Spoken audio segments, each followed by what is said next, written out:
जय श्री राधे कृष्ण। प्रिय भक्तों, इस दिव्य वाणी को आरंभ करने से पहले अपने मन को शांत करें और प्रभु श्री कृष्ण के चरणों में श्रद्धा अर्पित करें। हे नंदलाल, जो भी साधक आज इस अमृत वाणी को सुन रहा है, उसके जीवन में आपकी कृपा सदा बनी रहे, उसके कष्ट दूर हों और उसके हृदय में शांति, धैर्य और सत्य का प्रकाश फैले।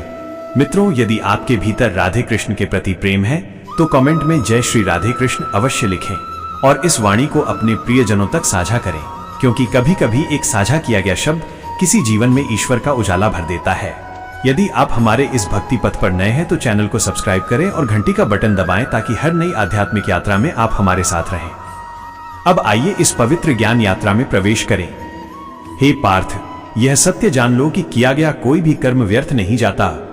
जैसे धरती में डाला गया बीज तुरंत फल नहीं देता, वैसे ही कर्मों के परिणाम भी समय लेकर प्रकट होते हैं, क्योंकि यह सृष्टि धैर्य, न्याय और संतुलन के नियम पर चलती है। मनुष्य अधीर होता है, वो चाहता है कि आज का प्रयास आज ही फल दे, पर समय का विधान अलग है। श्री कृष्ण कहते हैं कि जो कर्म करता है उसे यह निश्चय कर लेना चाहिए कि उसका फल निश्चित है, भले ही देर हो। अन्याय कभी नहीं होता। जब कर्म किया जाता है तो वह केवल क्रिया नहीं रहता, वह ऊर्जा बनकर ब्रह्मांड में प्रवाहित होता है और कारण कार्य के नियम में प्रवेश करता है, फिर समय आने पर फल बनकर लौटता है। अच्छे कर्म सुख बनते हैं और गलत कर्म पीड़ा, पर दोनों का मार्ग और समय अलग होता है। कई बार जीवन प्रतीक्षा की परीक्षा लेता है, पर श्रद्धा बनी रहे तो फल अवश्य मिलता है। कर्म का फल इस बात पर निर्भर करता है कि कर्म किस भावना से किया गया है। स्वार्थ से किया गया कर्म बंधन बनता है और निस्वार्थ भाव से किया गया कर्म मुक्ति का द्वार खोलता है। यही गीता का रहस्य है कि जो व्यक्ति अपने कर्तव्य को पूजा मानकर करता है, उसे चिंता नहीं सताती, क्योंकि उसका कर्म ही उसका सबसे बड़ा सहारा बन जाता है। संसार में जो कुछ भी घटता है वो कर्मों की ही प्रतिक्रिया है।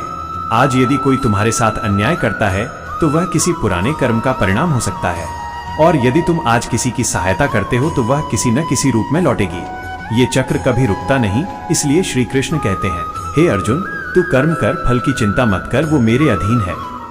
कई बार मनुष्य सोचता है कि उसने अच्छा किया फिर भी दुख क्यों मिला, पर कर्मों का हिसाब केवल इस जीवन तक सीमित नहीं होता। आत्मा अनेक जन्मों की यात्रा करती है। जो फल अभी नहीं मिला वह भविष्य में मिलेगा, और जो कष्ट आज मिल रहा है वह किसी पुराने कर्म की छाया भी हो सकता है। इसलिए श्री कृष्ण कहते हैं कि अपने वर्तमान को शुद्ध करो और बाकी सब मुझ पर छोड़ दो। हर कर्म एक बीज है, कुछ बीज तुरंत फल देते हैं और कुछ को समय लगता है।